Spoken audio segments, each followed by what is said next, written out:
మనోహరిని చెంబ ఇప్పుడు అమ్ముని చంపేస్తావా అని అడుగుతుండగా మ్యాక్సిమం కాళ్ళు చేతులు విరిగిపోయేలా ప్లాన్ చేస్తా, అలా కాదంటే నా మీద డౌట్ వస్తే చంపడానికి కూడా వెనకాడను అంటూ పైకి వెళ్తూ ఉంటుంది మనోహరి.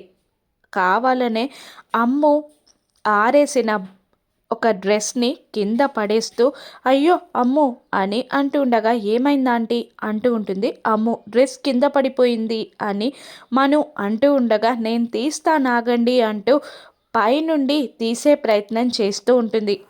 వెనకాల నుండి అమ్ముని కిందికి తోసేయడానికి నెట్టడానికి వస్తూ ఉంటుంది మను. ఇంకొక సెకండ్లో అమ్ముని మనోహరి కిందికి నెట్టేయబోతూ ఉండగా కింది నుండి అమర్ అమ్ము అని గట్టిగా అరుస్తాడు. దాంతో ఆ డాడ్ అంటూ వెనక్కి తిరుగుతుంది అమ్ము. దాంతో మనోహరి స్కిప్ అయి అమ్ముని పడేయబోయి తనే బిల్డింగ్ నుండి జారిపోతుంది. అప్పుడే లోపలికి వచ్చిన ఆరు రాజుగారు పైన బిల్డింగ్కి వేలాడుతున్న మనోహరిని చూసి షాక్ అవుతారు. ఇక అమ్ము అమర్కి విషయం చెప్పగానే మనోహరిని కాపాడడానికి పైకి పరిగెత్తుకుంటూ వస్తాడు అమర్. ఇక చెయ్యందించు మనోహరి అంటూ చెయ్యందించే ప్రయత్నం చేస్తాడు అమర్.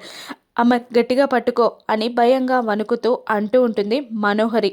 పైకి లాగే ప్రయత్నం చేస్తూ ఉంటాడు అమర్. కానీ మనోహరి చేతులు చెమటతో తడిచిపోవడంతో పైగా భారీ శరీరం అవడంతో అమర్ చెయ్యి జారిపోతుంది. మనోహరి గ్రిప్ లూజ్ అవుతుంది.